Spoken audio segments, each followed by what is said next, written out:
The Motorola RAZR is back in the form of an Android phone, and we have it. I have it in my hand right now, of course. And so this is the comeback of the Motorola RAZR, and sticking with the whole RAZR brand that used to be quite famous back in 2005. It was like 6 years ago.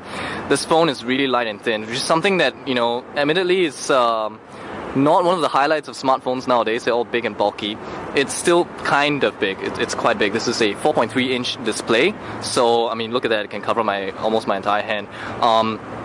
So it is quite a huge phone, but it is incredibly thin and light as well. So you can see that it's really very thin, and they had to bulge out this part just because of, you know, the camera, just to fit in the camera. So some unique features about the hardware itself, the design. This is Kevlar. So, you know, this helps it makes the phone lighter, but not just light, but strong as well. And there is a metal frame inside the phone itself to make it really solid. So this is something that's great because a lot of smartphones, you know, they feel very plasticky these days. So, you know, especially those from Samsung, even though they are really incredible phones. Motorola phones, this one at least, this RAZR, does feel very solid. Like seriously, it's really very solid. You should go try it on try and bend it in the shops. So this 4.3-inch display has a resolution of 960 pixels by 540 pixels. It's a ridiculous, kind of a strange resolution, but they call this a quarter of a HD. So I don't know what that really means, but it is quite high resolution, I guess, but it is a little bit, you can see the pixels. So this is kind of strange. Even though it's very high resolution, you can see the pixels in the image, so it is a little bit jagged sometimes. And you can see the aliasing. Aliasing means, you know, these digital artifacts that makes curves look curvy and sharp. You can actually see the basically, it's not incredibly beautiful, you know, the screen. So that's one of the things. All right. Touch capacitive buttons all the way at the front here. You have a volume rocker over here. This is the on-off switch. So, you know, this is running on gingerbread, so you can see this really nice effect here. Front-facing camera is a 2-megapixel camera. At the back here, you have an 8-megapixel camera with autofocus, as well as an LED flash. It can film video at 1080p HD. You've got a back-facing loudspeaker right here. 3.5mm headphone jack, micro USB, and you have a micro HDMI port here as well. You know, a lot of Android devices nowadays, they are boasting HDMI, and this is one of them as well. So, in fact, I mean, you know, just talking about how thin the phone is, if you notice, the phone is almost, the fat part of the phone is actually slightly thicker than the 3.5mm headphone jack, meaning that if it wasn't for this little bulk over here, they actually wouldn't be able to fit the 3.5mm headphone jack inside there. That's kind of how thin this device is, which is pretty cool. Right, on this side here, you have two things. You have the micro SD card, which I'm trying to open up here, micro SD card slot, and a micro SIM card. So now we can count Motorola as one of the three companies right now on the market that is selling phones with a micro SIM card. Apple, Nokia, and now the Motorola RAZR. So that is that in terms of the hardware. And let's see if I missed out anything. Nope. Oh yes, the bezel actually. The bezel is actually kind of big. So although you still can reach everything with one finger, almost, kind of. You know, it's a bit harder to reach the stuff from the top part. But now let's talk about the Android stuff. All right. Customizations that Motorola has done, you know, you have 5 screens on the home screen, alright? You cannot change the number of screens here. That's, you know, you can't add or remove any of them. If you pull down the notification panel, you cannot, there is no customizations with the notification panel.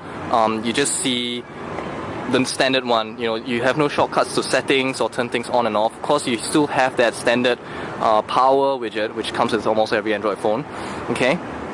You know, at the bottom here you have a dock where you can customize these 3 icons. So now by default it's the phone, text, and Gmail. The app launcher is actually this button right here. So there is no, so you gotta hit this button to get to the app launcher.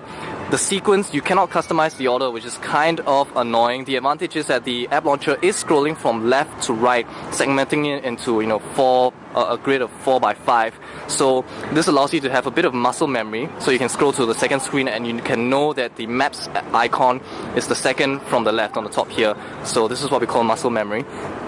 And it's good that they have it here. Unfortunately, you can't, you know, change the apps together. So you can't say, I want to put all my Twitter apps together and stuff like that. You can sort them differently, alphabetical, frequently used, and recently used, but you know, nothing else about that, which to me is quite a bummer. It's quite a waste as well. There is one application that we want to highlight, which is Smart Actions. It's really cool, actually. What it does is that, let me see how can I explain this best. It's kind of, you can set certain conditions, and if these certain conditions are met, the phone will do things that you ask it to. So I'm going to create a new Smart Action just to kind of show you what you can do. So I'm going to start from scratch. Triggers are things that you can do. So let's say, for example, if at a certain time frame, if the display is a certain setting, I would, do a certain amount of actions, right? Like so. So some of them that came with the phone is, let's say, the low battery saver. When the battery level is less than 20% and the device is not charging, change the brightness to only 25%, turn GPS off, and turn off background sync. So this is something that was pre-built into it, and which is really cool. So to kind of show you how ridiculous you can do, the kind of stuff you can do with it, I've created one that's called the Justin Stalker.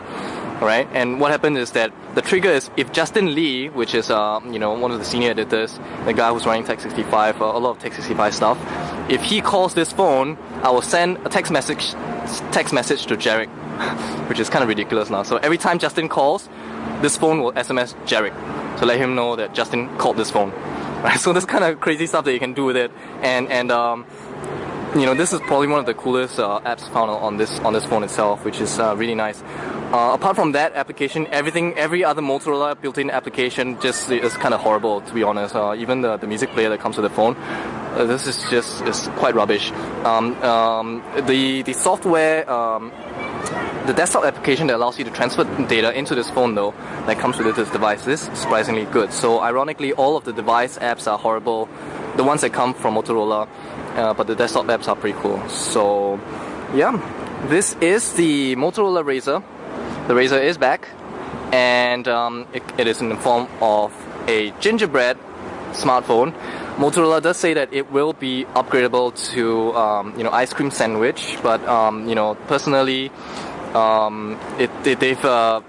they have broken promises before. Not Motorola, but manufacturers have broken promises before. So don't use that as a It's if you're looking for an ice cream sandwich device, you might want to get it after the ice cream sandwich is out, or just get the devices that comes with ice cream sandwich. I find that safer than to buy a phone that will one day become an ice cream sandwich phone. So yeah, this is the Motorola RAZR Android device running on Gingerbread, and it really is quite a solid piece of hardware, I must say that. So and Smart Actions is a really cool software. If you found this video to be helpful to you, give us a thumbs up on this video, and don't forget to subscribe to our YouTube channel, youtube.com/65bits, and visit our website at www.tech65.org. This is Gear65 featuring the Motorola RAZR. See you next time.